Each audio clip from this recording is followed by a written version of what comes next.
sampai ke senyuman sampai ke mana ya? Telinga. Sampai ke Oh, telinga. telinga. Ya Allah. Kalau senyum sampai telinga tu agak-agak tak terkoyak ke mulutnya tu.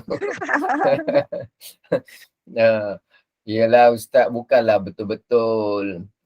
Orang Jawa sebut figure of speech. Gitulah lebih kurang. Saya pun tak tahu entah betul entah tidaknya tu. Maknanya menggambarkan kegembiraan, keceriaan di pagi hari. Mudah-mudahan insya-Allah yang hadir pada pagi ni ceria, bahagia, hatinya tenang, fikirannya matang, jiwanya dalam keadaan serba baik. Kalau ada masalah, maknanya kita masih waras.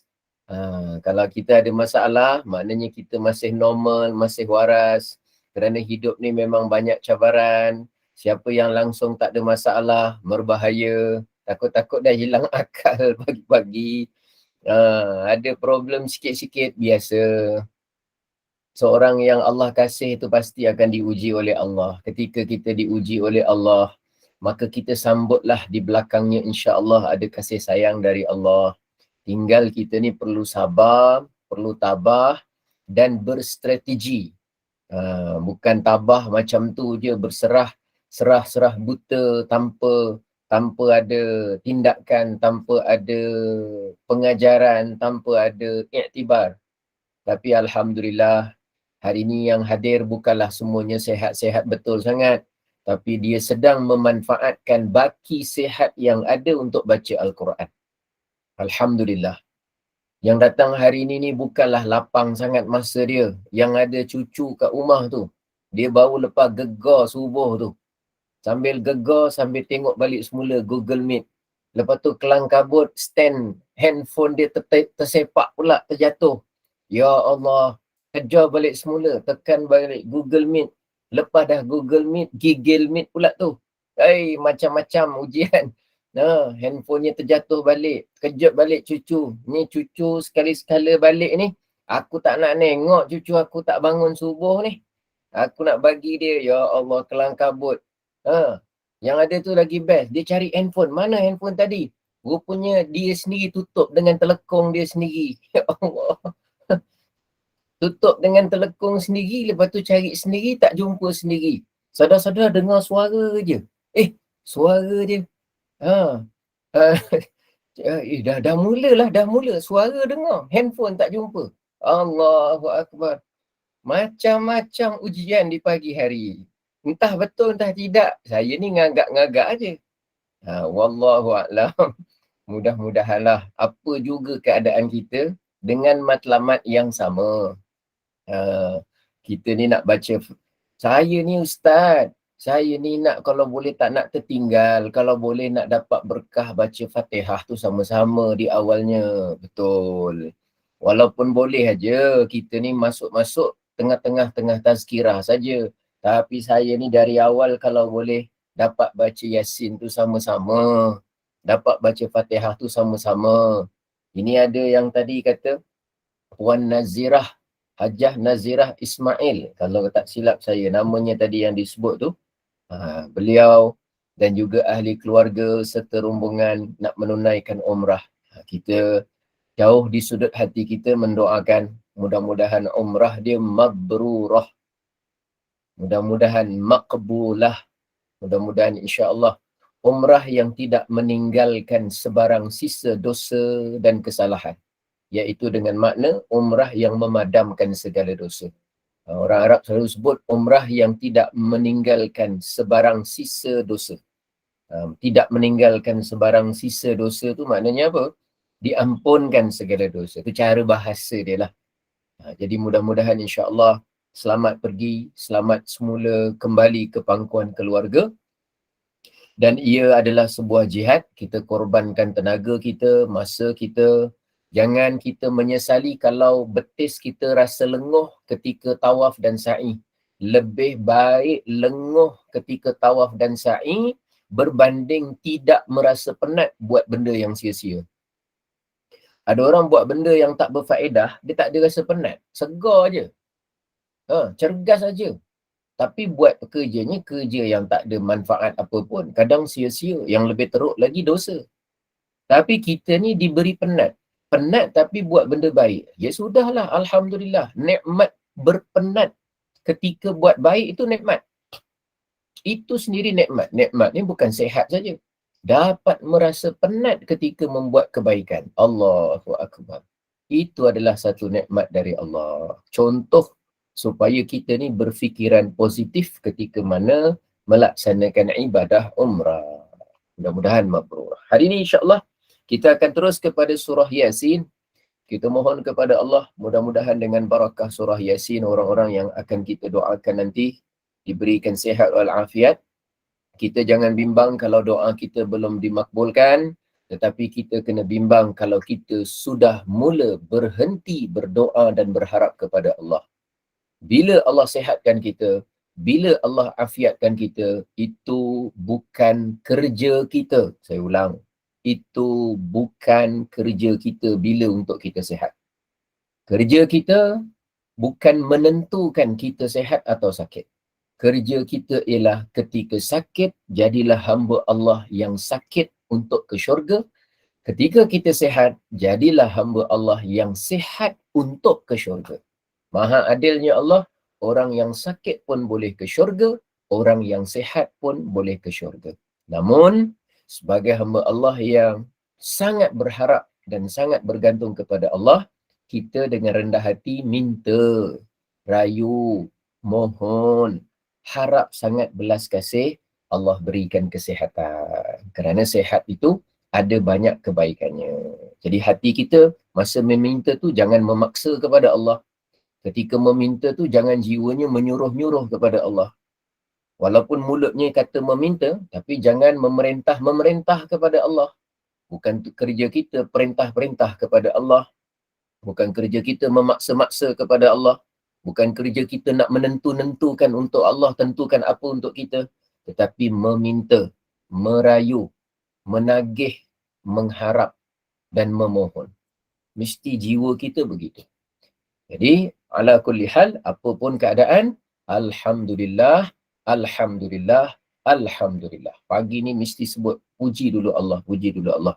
Sebelum kita baca Yasin ke, kita nak doa apa, cara fikir kita dengan hati kita tu, kita nak set dulu. Boleh? Boleh ni insyaAllah sama-sama kita baca surah Yasin. Kita doa mudah-mudahan Allah terima amalan kita sebagai amal yang soleh, yang memberi kebaikan dunia dan akhirat insyaAllah. Astaghfirullahalazim alladzi la ilaha illa huwal hayyul qayyum wa atubu ilaih.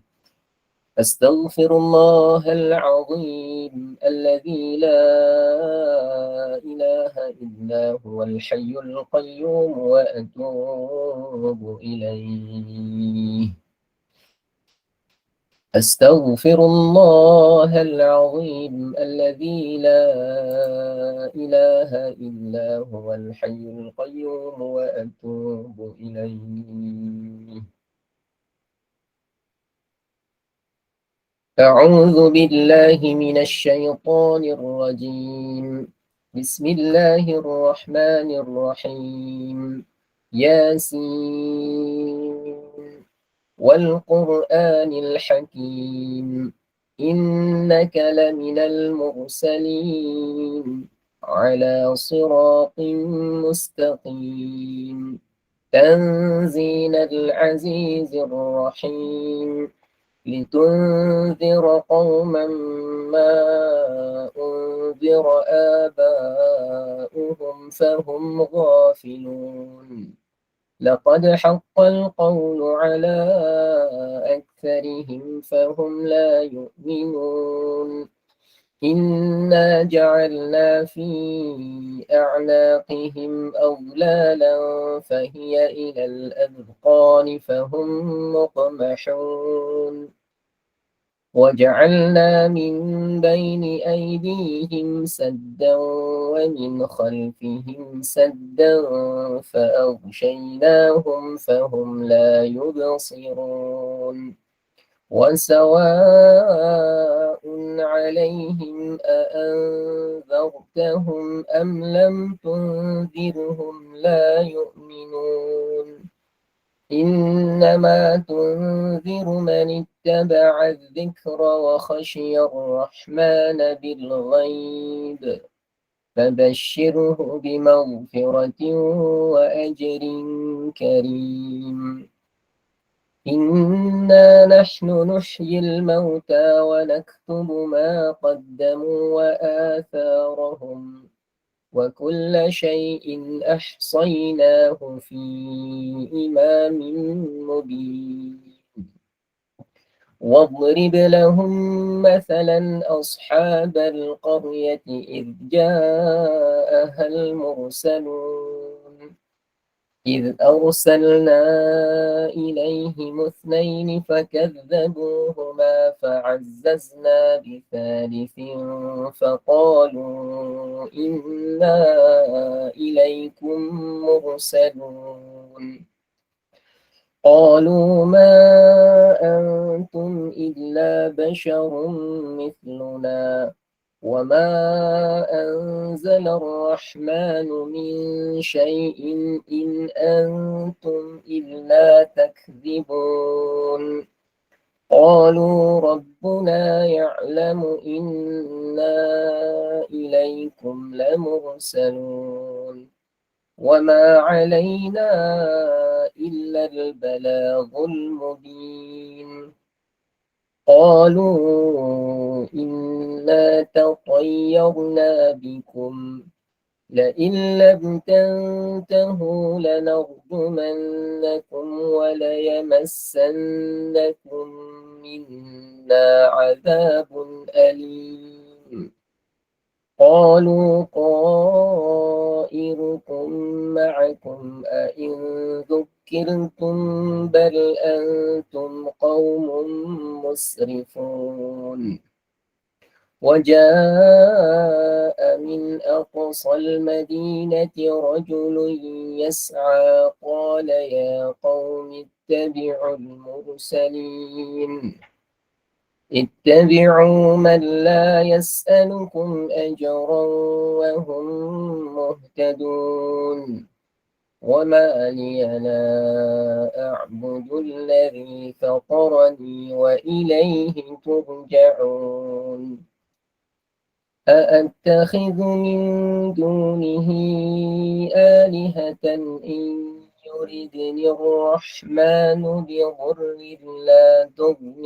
عني شفاعتهم شيئا ولا ينقذون إني إذا لفي ضلال مبين إني آمنت بربكم فاسمعون قيل ادخل الجنة قال يا ليت قومي يعلمون بما غفر لي ربي وجعلني من المكرمين وما أنزلنا على قومه من بعده من جند من السماء وما كنا منزلين إن كانت إلا صيحة واحدة فإذا هم خامدون يا حسرة على العباد ما يأتيهم من رسول إلا كانوا به يستهزئون ألم يروا كم أهلكنا قبلهم من القرون أنهم إليهم لا يرجعون وإن كل لما جميع لدينا محضرون وآية لهم الأرض الميتة أحييناها وأخرجنا منها حبا فمنه يأكلون وجعلنا فيها جنات من نخيل وأعناب وفجرنا فيها من العيون ليأكلوا من ثمره وما عملته أيديهم أفلا يشكرون سبحان الذي خلق الأزواج كلها مما تنبت الأرض ومن أنفسهم ومما لا يعلمون وآية لهم الليل نسلخ منه النهار فإذا هم مظلمون والشمس تجري لمستقر لها ذلك تقدير العزيز العليم والقمر قدرناه منازل حتى عاد كالعرجون القديم لا الشمس ينبغي لها أن تدرك القمر ولا الليل سابق النهار وكل في فلك يسبحون وآية لهم أنا حملنا ذريتهم في الفلك المشحون وخلقنا لهم من مثله ما يركبون وإن نشأ نغرقهم فلا صريخ لهم ولا هم ينقذون إلا رحمة منا ومتاعا إلى حين وإذا قيل لهم اتقوا ما بين أيديكم وما خلفكم لعلكم ترحمون وما تأتيهم من آية من آيات ربهم إلا كانوا عنها معرضين وإذا قيل لهم أنفقوا مما رزقكم الله قال الذين كفروا للذين آمنوا أنطعم من لو يشاء الله أطعمه إن أنتم إلا في ضلال مبين ويقولون متى هذا الوعد إن كنتم صادقين ما ينظرون إلا صيحة واحدة تأخذهم وهم يخصمون فلا يستطيعون توصية ولا إلى أهلهم يرجعون ونفخ في الصور فإذا هم من الأجداث إلى ربهم ينسلون قالوا يا ويلنا من بعثنا من مرقدنا هذا ما وعد الرحمن وصدق المرسلون إن كانت إلا صيحة واحدة فإذا هم جميع لدينا محضرون فاليوم لا تظلم نفس شيئا ولا تجزون إلا ما كنتم تعملون إن أصحاب الجنة اليوم في شغل فاكهون هم وأزواجهم في ظلال على الأرائك متكئون لهم فيها فاكهة ولهم ما يدعون سلام قولا من رب رحيم وامتازوا اليوم أيها المجرمون ألم أعهد إليكم يا بني آدم ألا تعبدوا الشيطان إنه لكم عدو مبين وأن يعبدوني هذا صراط مستقيم ولقد أضل منكم جبلا كثيرا أفلم تكونوا تعقلون هذه جهنم التي كنتم توعدون يصلوها اليوم بما كنتم تكفرون اليوم نختم على أفواههم وتكلمنا أيديهم وتشهد أرجلهم بما كانوا يكسبون ولو نشاء لطمسنا على أعينهم فاستبقوا الصراط فأنى يبصرون ولو نشاء لمسخناهم على مكانتهم فما استطاعوا مضيا ولا يرجعون ومن نعمره ننكسه في الخلق أفلا يعقلون وما علمناه الشعر وما ينبغي له إن هو إلا ذكر وقرآن مبين لينذر من كان حيا ويحق القول على الكافرين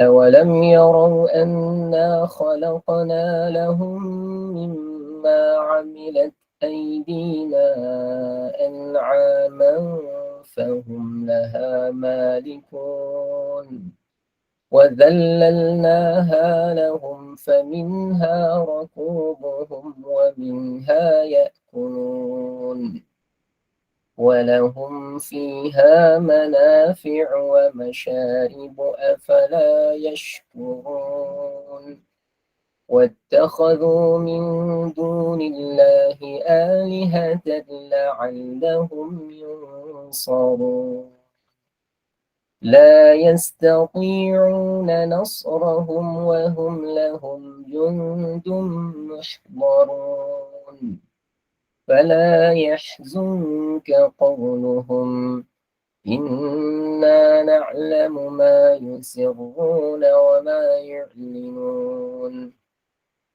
أولم ير الإنسان أنا خلقناه من نطفة فإذا هو خصيم مبين وضرب لنا مثلا ونسي خلقه قال من يحيي العظام وهي رميم قل يحييها الذي أنشأها أول مرة وهو بكل خلق عليم الذي جعل لكم من الشجر الأخضر نارا فإذا أنتم منه توقدون أوليس الذي خلق السماوات والأرض بقادر على أن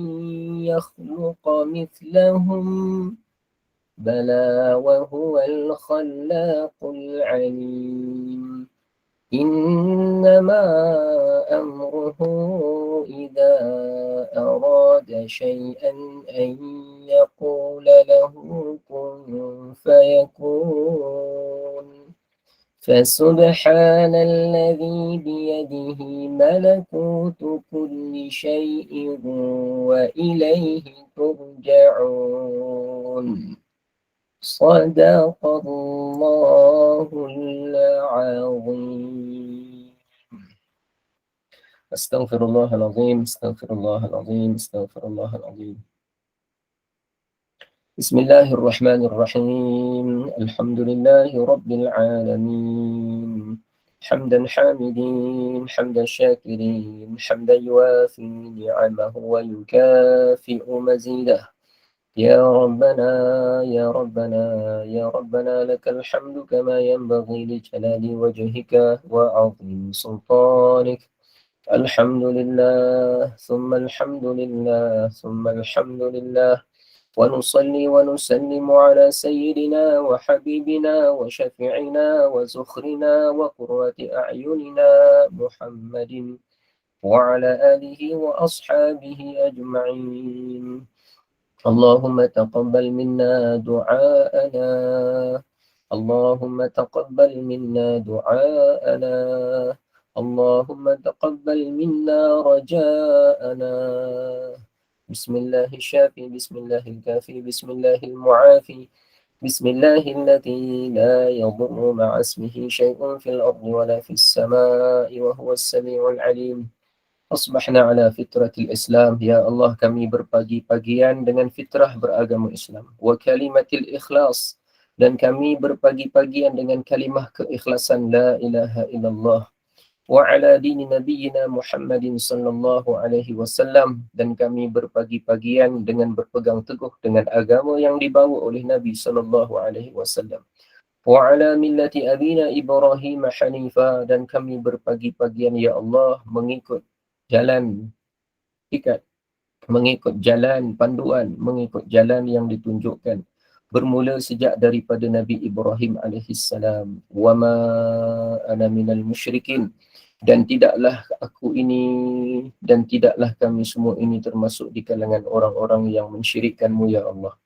Allahumma ashfi mardana wa mardal muslimin. Ya Allah, sembuhkanlah orang-orang yang sakit dari kalangan kami dan juga dari kalangan orang Islam semuanya. Allahumma arham mautana wa mautal muslimin. Ya Allah, berikanlah rahmat, rahmatilah orang-orang yang telah meninggal dari kalangan kami dan orang-orang yang telah meninggal dari kalangan kaum muslimin. Allahumma afina min kulli bala'id dunya wal akhirah. Ya Allah, afiatkan kami ya Allah dari segala bentuk bencana, bala dan kesusahan di dunia maupun di akhirat. Allahumma inna nas'aluka as-sihhata wal afiyah. Ya Allah, kami mohon kepadamu agar kami diberikan kesihatan dan diberikan keafiatan di dunia wal akhirah, dalam urusan dunia kami dan dalam urusan akhirat kami. Ya Allah, Wan Hajjah Nazirah Ismail dan ahli keluarganya serta kenalannya, saudaranya, sahabatnya yang serombongan dengannya akan menunaikan ibadah umrah. Kami mohon kepadamu ya Allah, juga kepada jemaah yang lain yang akan juga berangkat ke Tanah Suci dalam masa yang terdekat ini, sempena dengan musim cuti sekolah, sempena dengan keadaan yang ramai orang dapat melaksanakan tuntutan-tuntutan di waktu ini. Kami mohon ya Allah agar mereka diberikan mabrurah dalam urusan umrahnya. Luruskanlah tujuannya, luruskanlah niatnya, luruskanlah hatinya ya Allah, luruskanlah matlamatnya ya Allah, agar tujuan ke sana semata-mata memperhambakan diri kepadamu ya Allah, dengan tujuan beribadah, dengan tujuan untuk melaksanakan solat, dengan tujuan untuk melaksanakan bacaan Al-Quran, dengan tujuan untuk melaksanakan selawat ke atas baginda Nabi sallallahu alaihi wasallam, dengan tujuan untuk mensucikan hati mereka dengan cara memohon keampunan dan bertaubat kepadamu ya Allah. Mudah-mudahan mereka mendapatkan sesuatu yang dijanjikan olehmu ya Allah melalui hadis Nabi sallallahu alaihi wasallam. Al-umratu ila al-umrati kaffaratul lima bainahuma.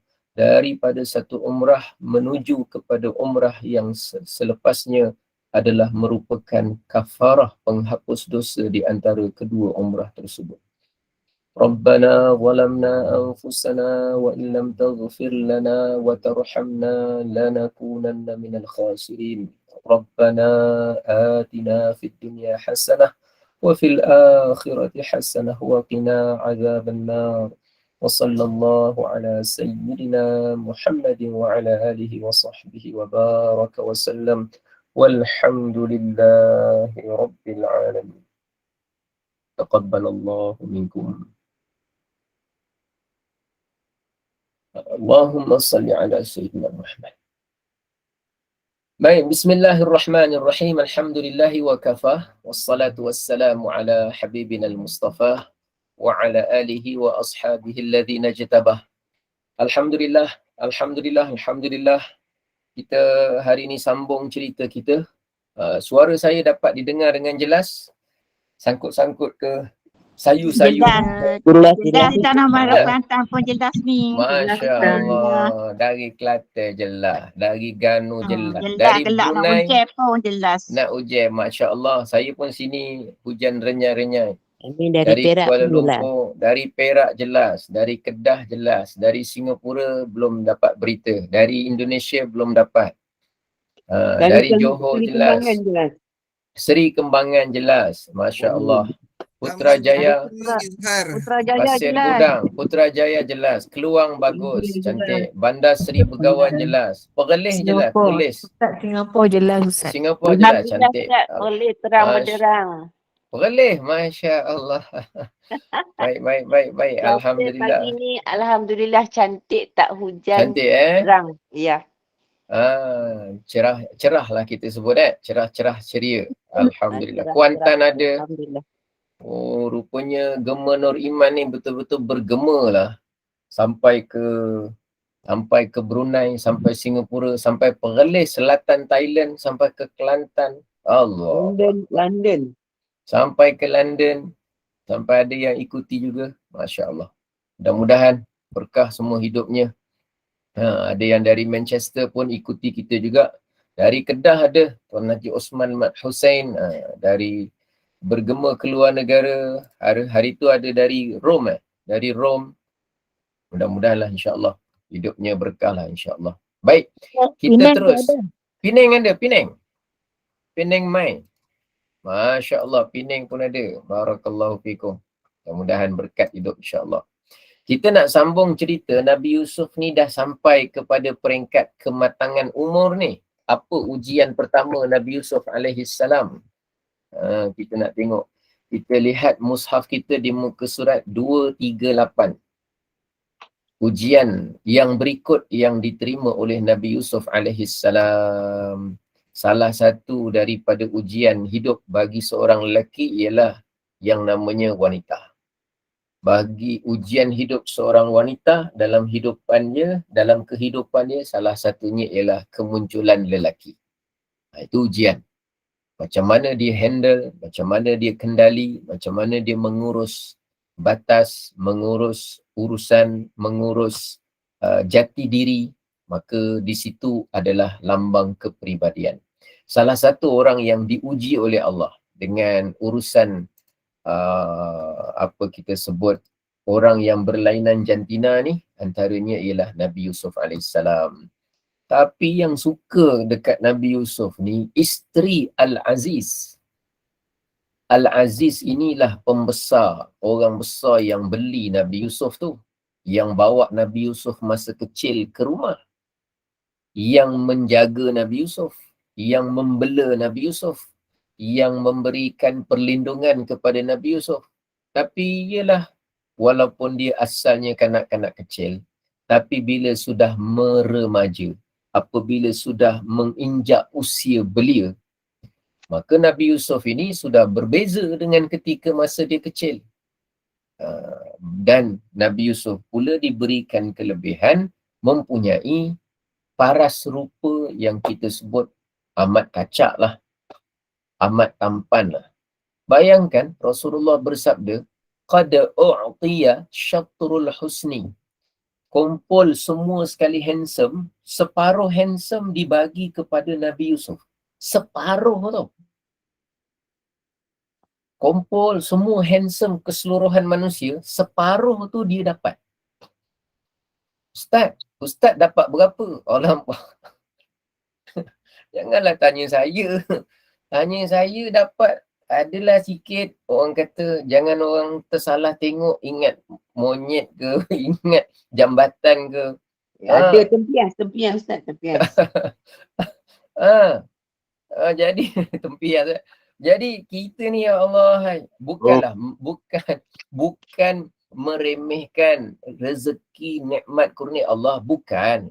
Cuma nak beritahu bandingan nikmat yang Allah beri kepada Nabi Yusuf tu berbanding kita jauh langit dengan bumi lah. Bukan memperkecilkan nikmat yang kita dapat, bukan. Tapi meletakkan nikmat yang Allah beri pada Nabi Yusuf tu dengan tempat yang baik. Itu maksud saya. Sampai ada ulama mengatakan Nabi Yusuf ni kulitnya jernih katanya. Sampai kalau dia minum minuman air tu seakan-akan nampak air bergerak. Sampai masuk ke bahagian tekaknya kerongkong. Wallahu a'lam. Yang tu tak dapatlah kita pastikan. Cuma nak tunjukkan dia punya jernih, bersihnya kulitnya. Tapi tak adalah nampak sampai dalam perut, nampak jantung berdegup-degup, bukanlah macam tu. Maknanya suasana dia seumpama itulah. Baik Mereka pandai dia pergi selera buat mereka, tapi fact mereka pandai. Selera buat mereka Allah tu betul. Mereka pilih. Oh, saya ingatkan ada orang, ada pertanyaan. Baik. Itulah cerita dia. Jadi sekarang ni, Nabi Yusuf ni bila dia dah begitu rupa dia, dikatakan dia minum tu kan, nampak air mengalir. Allah. Saya ni nak cubalah minum air. Cuba tengok masing-masing. Ada nampak air? Bismillahirrahmanirrahim. Ada nampak air mengalir? Ya Allah Ustaz, kami nampak cawan aja Ustaz. Dengan Ustaz sekali kami tak nampak. Baik. Kita tak adalah kelebihan yang macam tu. Jauhlah bezalah.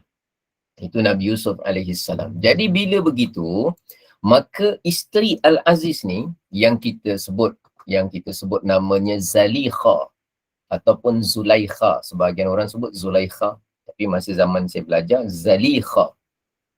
Kan ada orang kita nama Zaliha kan?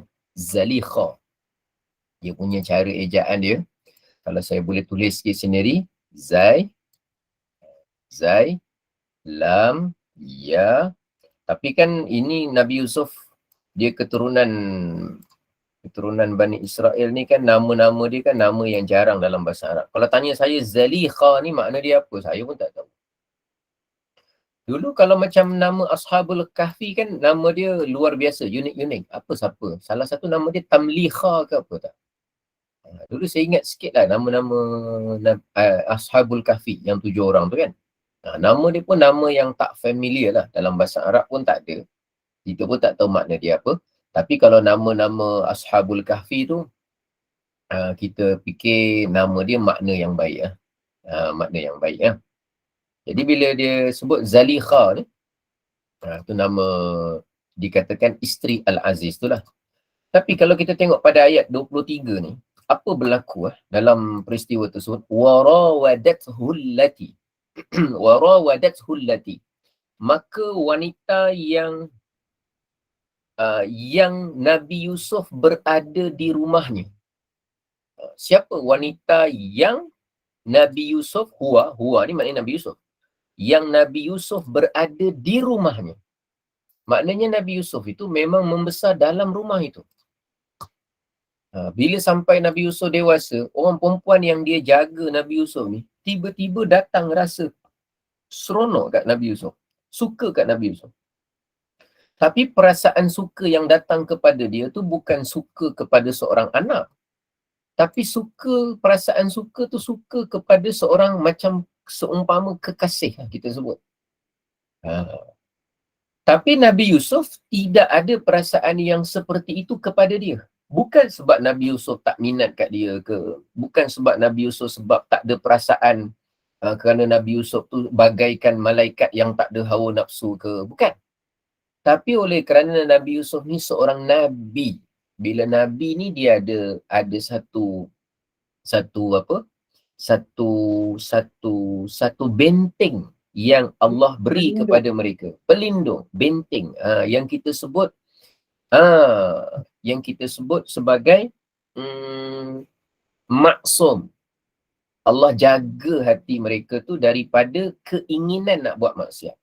Dia kalau manusia biasa, selain daripada Nabi, dia mungkin tak buat maksiat. Dia mungkin tak minum arak. Tapi mungkin pernah terlintas, aku ni kalau minum, mana tahu kan, apa agaknya rasa dia. Dia mungkin pernah terlintas, tapi buat tak pernah. Mungkin seorang manusia tu dia tak pernah berzina, tapi dia pernah teringin, kalaulah terfikir, terlintas, terdetik, mungkin pernah nak buat dosa, terlintas, tapi tak jadi, batalkan. Itu manusia biasalah macam kita. Mungkin saja ada pernah terlintas nak ambil orang punya ke, ataupun nak cuba tipu, aku ingat aku nak tipu ajalah dia ke. Terlintas dalam hati, tapi tak buat. Akhirnya tak buat. Jadi kan ada dalam hadis Rasulullah sebutkan, وَمَنْ هَمَّ بِسَيِّئَةٍ فَلَمْ يَعْمَلْ بِهَا. Sesiapa yang terdetik dalam hatinya niat nak buat jahat, tetapi akhirnya dia tak buat jahat, kataballahu lahu hasanatan. Maka Allah akan berikan dia satu pahala. Terdetik nak buat jahat, tapi akhirnya batalkan niat, tak buat. Maka dapat pahala juga. Kan ada itu. Jadi, mungkin saja ada orang terdetik, tapi dia tak buat. Tapi untuk Nabi-Nabi dan Rasul, mereka tu tak ada terdetik pun nak buat benda jahat. Cuma dekat sini, ada perbezaan. Antara siapa? Nabi kita dengan Nabi Yusuf AS. Ini Allah berikan kelebihan lebih sikit pada Nabi kita. Iaitu apa? Kalau saya tanya satu soalan, antara Nabi Yusuf dengan Nabi Muhammad, mana yang lebih handsome? Nabi Muhammad. Pastilah Nabi Muhammad kan? Pastilah Nabi Muhammad. Kerana setiap kelebihan yang Allah beri kepada seorang Nabi, Allah akan beri juga kepada Rasulullah, Nabi kita, dan lebih lagi sikit. Baik.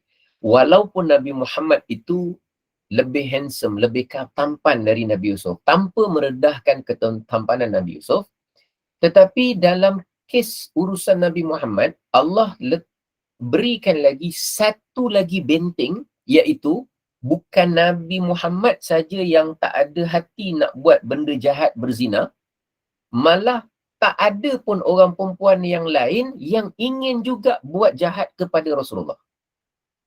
Kerana Nabi Yusuf, Allah pelihara dia. Tapi Allah tidak pelihara orang yang berurusan dengan dia. Maknanya Zulaikha ni tak dipelihara oleh Allah daripada keinginan ingin berzina dengan Nabi Yusuf. Itulah cerita dia.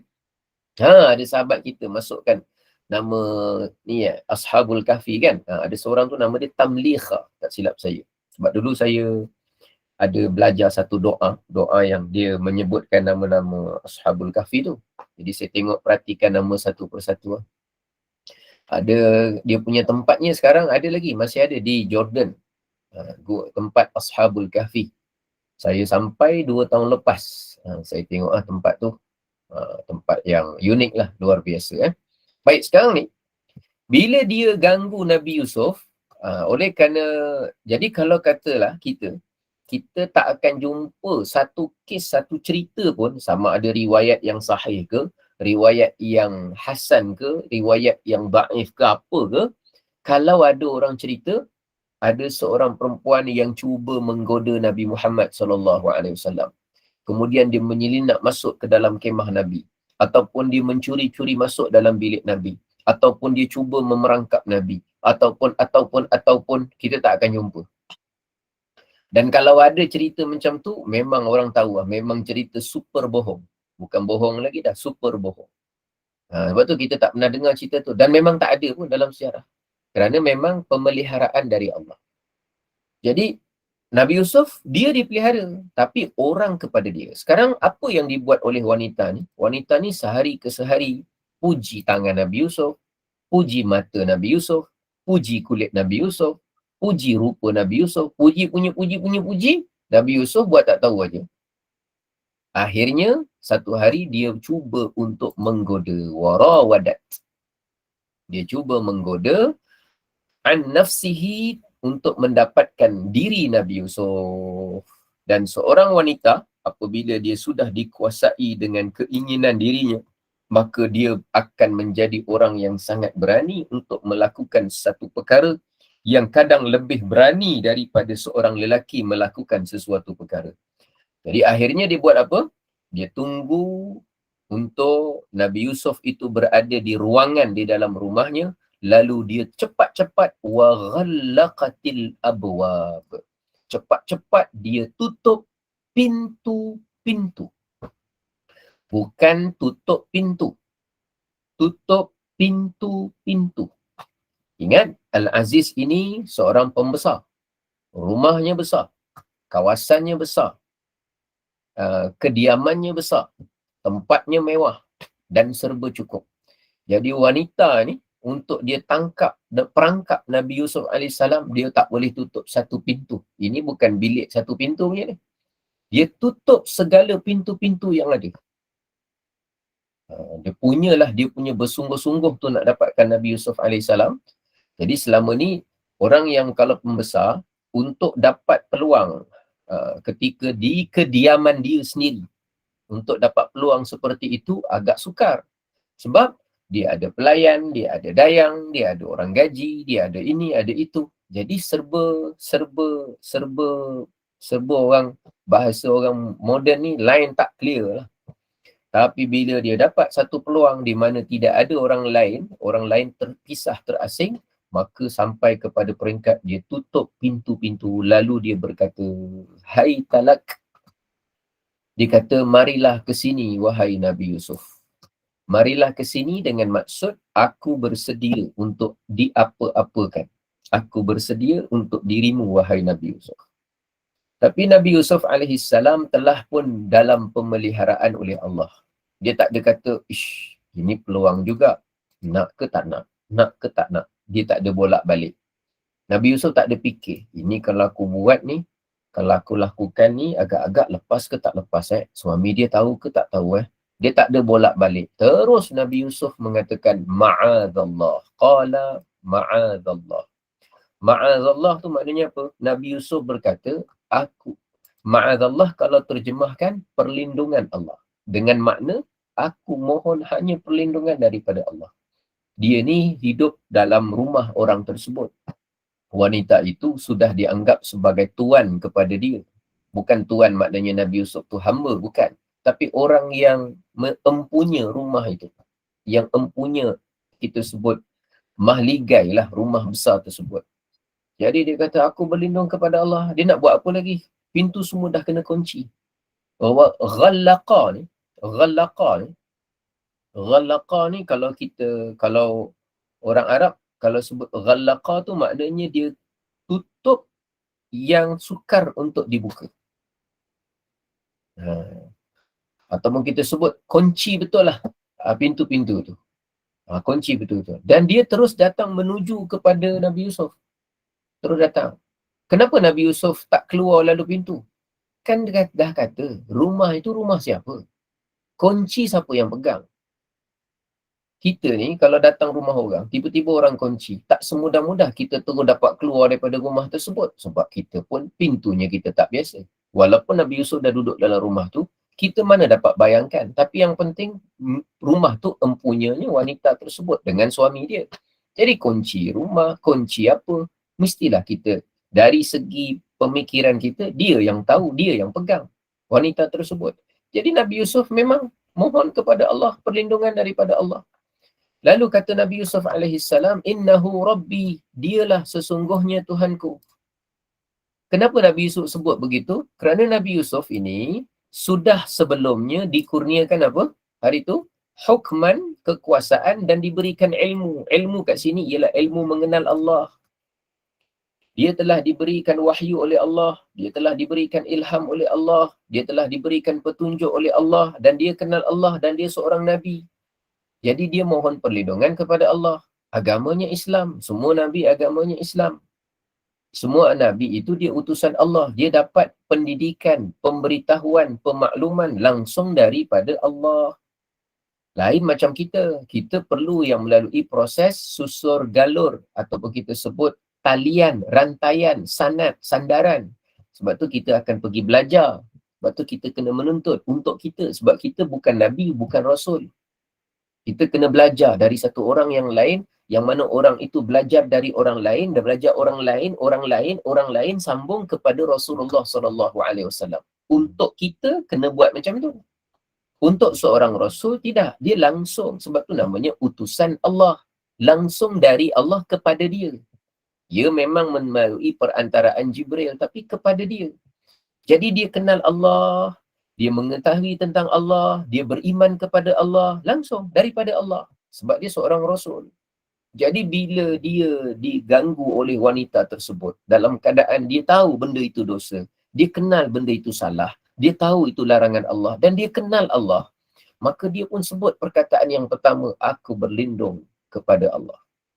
Innahu Rabbi, sesungguhnya dia, yakni Allah, dialah yang Tuhanku, ahsana mathwai, dialah yang telah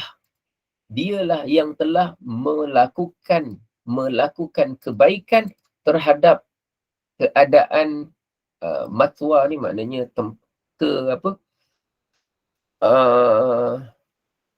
tempat tinggal, tempat berlindung, tempat bergantung. Itu maksudnya. Allah lah yang telah berbuat baik kepada aku dalam urusan keterlindunganku ini ataupun keadaanku ini. Kalau dalam terjemahan biasalah dia akan sebut melayan baik selama ini. Maknanya gitulah. Jadi kalau kita sebut terjemahan yang cantik, macam itulah terjemahan dia. Sesungguhnya dialah Tuhanku. Dialah selama ini yang memberikan layanan yang baik kepada aku. Jadi Allah dah berikan dia macam-macam. Selamat daripada tinggal seorang diri dalam perigi. Selamat daripada diperdagangkan kepada orang yang penjahat atau apa. Kemudian dibesarkan pula di tempat yang paling sedap, paling selesa, paling nyaman. Jadi dia kata Allah dah melayan aku dengan baik. Tapi kalau aniaya dia juga, innahu la yuflihul zalimun, sesungguhnya tidak akan berjayalah orang-orang yang zalim. Zalim kat sini maksudnya apa? Melakukan dosa. Zalim kat sini maksudnya apa? Melakukan dosa. Sebab dia kata, orang yang melakukan dosa pasti tidak akan berjaya. Nabi Yusuf inginkan kejayaan. Kejayaan apa? Kejayaan menyampaikan agama Allah. Jadi dia tak nak masuk di kalangan orang-orang yang gagal. Orang yang gagal apa? Orang yang melakukan dosa. Jadi kalau ada orang berprestasi tinggi, tetapi seronok dengan dosa, dia bukan berjaya, dia gagal. Orang yang berjaya ialah mereka yang berjaya untuk mentaati perintah Allah Subhanahu Wa Taala. Orang yang gagal adalah orang yang menzalimi diri mereka sendiri. Kata Nabi Yusuf apa? Innahu la yuflihul zalimun. Sesungguhnya ketahuilah bahawa tidak akan berjaya orang-orang yang zalim. Zalim maknanya melakukan dosa. Jadi, dia ingatkan diri dia juga ingatkan kepada Zalikha tadi. Lalu, adakah Zalikha berputus asa? Jawapannya tidak. Dia cuba lagi. Walaqad hammat bih. Sesungguhnya Zalikha itu amat berkeinginan kepadanya. Hamma. Tadi saya sebut tadi perkataan hamma. Hadis Nabi sebut man hamma bihasan wa man hamma bisayyi'atin falam ya'mal biha. Sesiapa yang ingin berhasrat untuk melakukan perbuatan buruk dan kemudian dia tak jadi dan dia tidak melaksanakannya, falahu bihi hasanah, falahu hasanatun, maka dia akan dapat satu ganjaran kebaikan, kan? Baik. Dan Zalikha itu berkeinginan terhadap Nabi Yusuf, dan Nabi Yusuf juga berkeinginan terhadap Zalikha kalaulah Nabi Yusuf itu tidak melihat tanda-tanda dan juga pemeliharaan daripada Tuhannya. Kalaulah Nabi Yusuf tu bukan di kalangan Rasul yang tak nampak, yang tak mampu nampak tanda kekuasaan Allah, yang tak mampu melihat tanda-tanda kebesaran Allah, yang tak mampu melihat perintah dan larangan Allah dengan jelas, dengan mata hati, nescaya Nabi Yusuf akan jadi orang yang juga berkeinginan kepada Zalikha tadi. Kalau dia tak nampak. Sekarang ni Nabi Yusuf ni dalam kategori orang yang nampak ke orang yang tak nampak? Orang yang nampak tanda kebesaran Allah ke dalam kategori orang yang tak nampak? Jawapannya ialah Nabi Yusuf seorang Rasul. Orang yang memang dari awal lagi sudah nampak dengan mata hati. Nampak tanda-tanda kekuasaan Allah, nampak petunjuk Allah. Oleh kerana dia nampak, langsung tak ada keinginan dalam hati dia untuk melaksanakan perbuatan zina dengan Zaliha. Jadi kata guru saya dulu, hati-hati terjemah ayat ni. Jangan sampai kita kata, dulu guru saya pesan lah, betul saya tekankan kat sini sikit. Jangan kita terjemah, sesungguhnya Zaliha ingin berzina dengan Nabi Yusuf. Dan Nabi Yusuf pada awalnya pun juga ingin berzina dengan Zaliha. Oh, dia kata bahaya. Jangan kamu cakap macam tu. Nabi Yusuf dari awal-awal lagi memang tidak ada keinginan langsung untuk berzina dengan Zaliha. Lepas tu dia kata sebelum nak terjemah, kata dia, sebelum nak terjemah ke nak apa ke, rujuk tafsir para ulama dan macam mana cara pembelajaran pemahaman tentang hak para nabi, supaya jangan nanti kita terlepas cakap tentang seorang nabi. Kita kata Nabi Yusuf mula-mula macam nak juga, tapi bila teringat semula kepada Allah, dia tak jadi. Dia kata jangan cakap macam tu. Sebab ayat itu kena faham, dia kata dari sudut ayat Al-Quran tu, cara dia. Dan kalau dia kata dua cara terjemah yang boleh. Satu, Zaliha berkeinginan zina dengan Nabi Yusuf dan Nabi Yusuf berkeinginan untuk lari dari Zaliha. Dia kata tu terjemah yang pertama. Berkeinginan juga tapi lari dari Zaliha. Itu satu dia kata. Yang kedua, Zaliha berkeinginan untuk berzina dengan Nabi Yusuf, dan kalaulah Nabi Yusuf itu jenis orang yang la arra'a burhana rabbi, kalaulah dia jenis orang yang bukan tidak nampak petunjuk ataupun tanda-tanda kebesaran Tuhannya, maka dia pun akan berkeinginan yang sama berzina. Kalau dia tu bukan jenis itu. Tapi oleh kerana Nabi Yusuf adalah Rasul, orang yang memang dapat petunjuk dari Allah, maka kesimpulannya dia langsung tak ada keinginan untuk berzina. Kemudian dia kata yang tu panjang sikit untuk kita fahamkan konteks ayat tu. Boleh ke faham cerita dia tu? Nak beza tiga perkara tu. Zaliha berkeinginan buat jahat, Nabi Yusuf berkeinginan lari darinya. Tu paling senang. Zaliha atau Zulaikha. Kan awal-awal tadi saya sebut Zaliha yang saya belajar, Zulaikha, ada juga yang menyebut dengan kalimah Zulaikha. Ya tak masalah. Zaliha atau Zulaikha. Dari segi nama memang macam nama-nama orang terdahulu ataupun dalam bahasa terdahulu memang banyak mengalami apa kita sebut perubahan cara sebut, perubahan cara melantunkan sebutan. Memang ada beza. Contoh macam Jibril. Kan? Jibril. Dalam qiraat Quran sendiri nanti kita akan jumpa perkataan Jibril, perkataan Jabrail.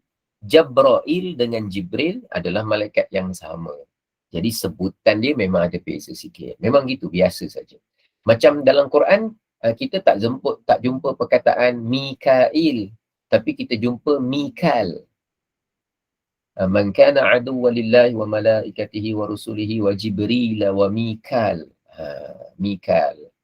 Dan dikatakan masa Nabi Yusuf diganggu, masa ketika itu baginda sudah pun diutus sebagai seorang rasul untuk berdakwah, untuk mengajak manusia menyembah Allah dan sebagainya. Dikatakan begitulah keadaan dia.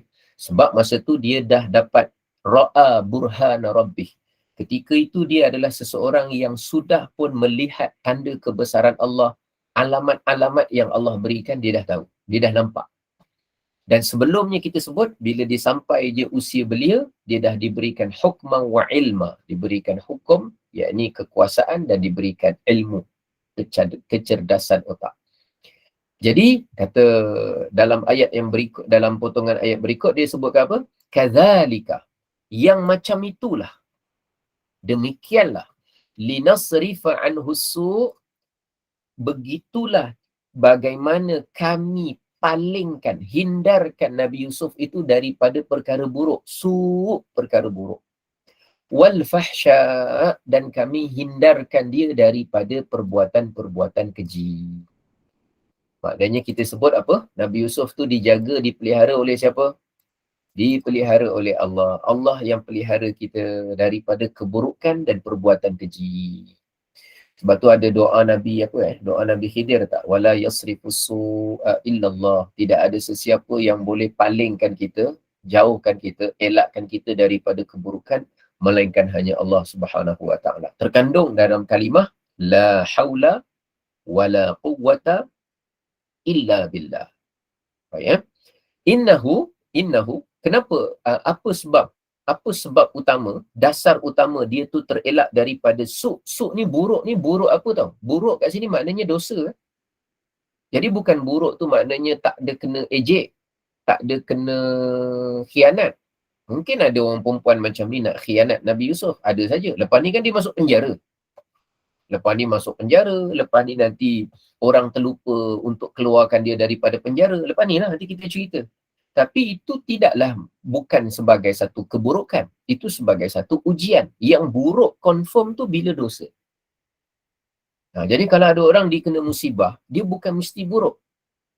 Bergantung macam mana dia menyikapi dan respon kepada perkara tersebut. Memanglah kita sebut satu kemalangan ni, satu benda buruk berlaku, boleh saja. Tapi hakikatnya itu bukan mutlak mesti benda buruk. Benda buruk ni adalah namanya dosa. Satu. Benda yang confirm buruk. Maknanya sehat tapi buat dosa. Confirm buruk. Sehat tu buruk. Ataupun kaya tapi makan rasuah.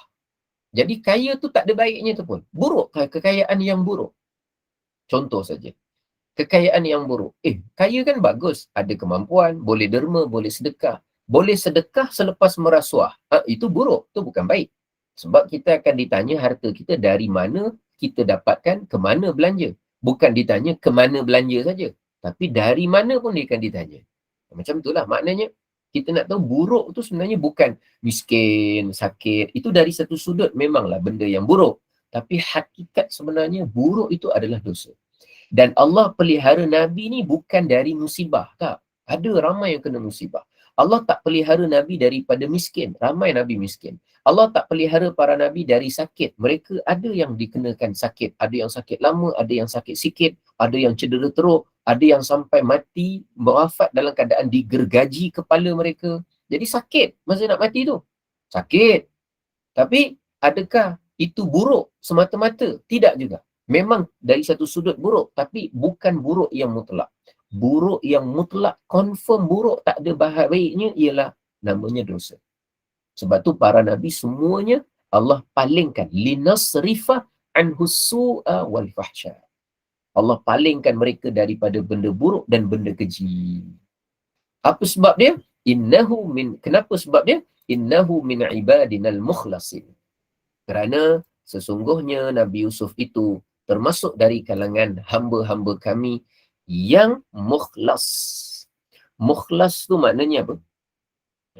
Asal makna mukhlis, orang yang mentuluskan hati dia, yang tuluskan hati dia semata-mata kerana Allah. Kita sebut ikhlas. Tapi kalau mukhlas, orang yang dituluskan hatinya kerana dia adalah hamba yang terpilih untuk menjadi orang yang ikhlas kepada Allah. Panjang makna mukhlas ni sebenarnya.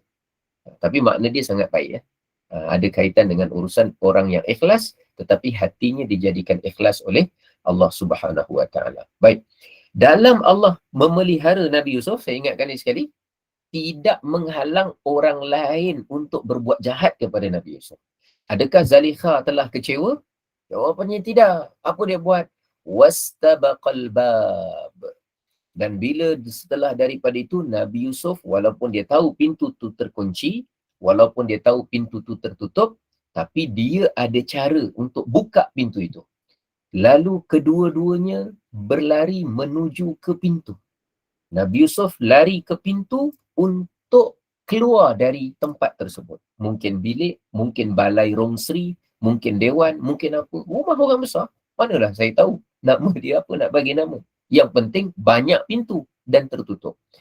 Nabi Yusuf berlari menuju ke pintu dan Zalikha pun berlari menuju ke pintu yang sama. Tujuan Nabi Yusuf, hamma tadi tu, yang kat atas tu, keinginan tu, hamma biha dibuktikan dari ayat di bawah. Iaitu dia ingin kepada Zalikha, maknanya bukan ingin berzina. Ingin keluar segera dari tempat tersebut. Tengok daripada ayat atas.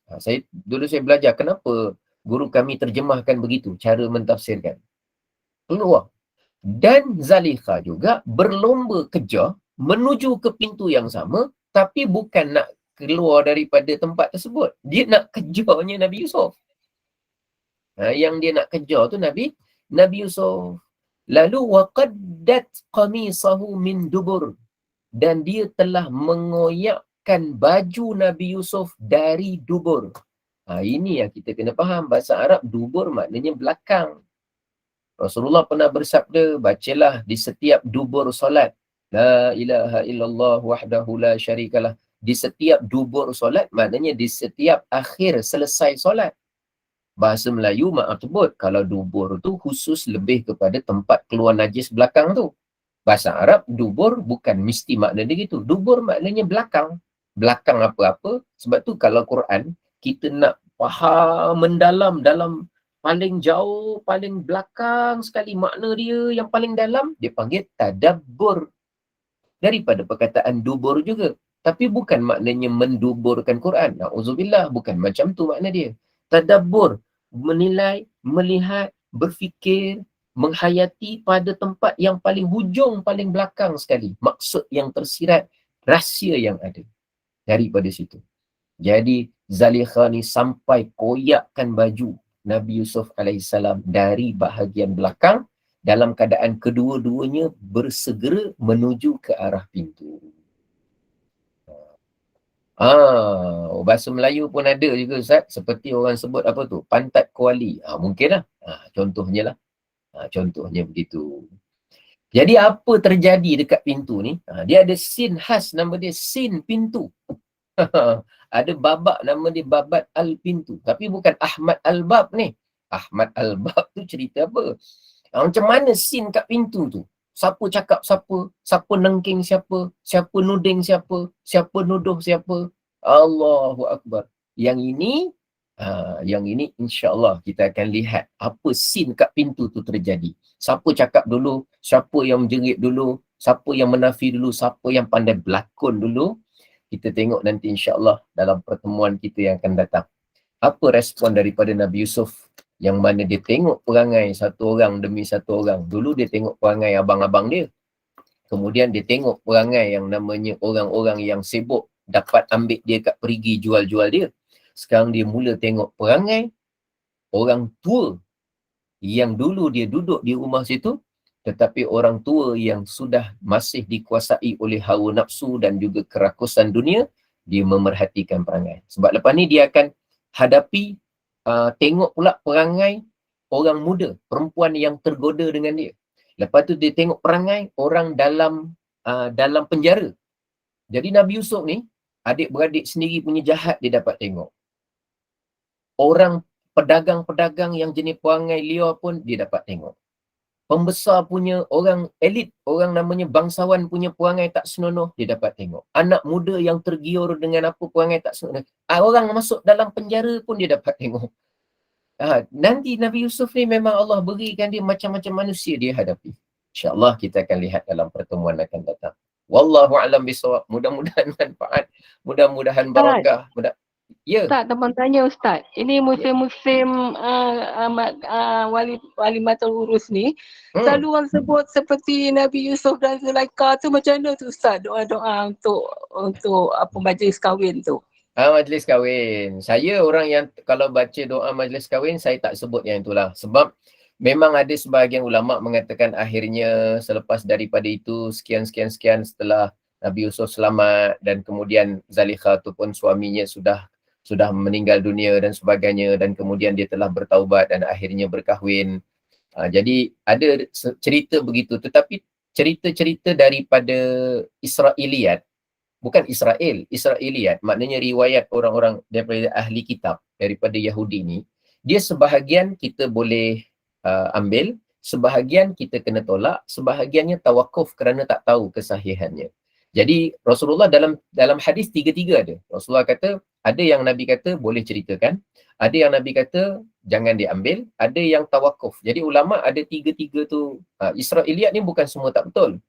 Sebab mereka tu ada tradisi keilmuan yang lama panjang ribuan tahun. Dan banyak Nabi-Nabi tu utus dari kalangan mereka.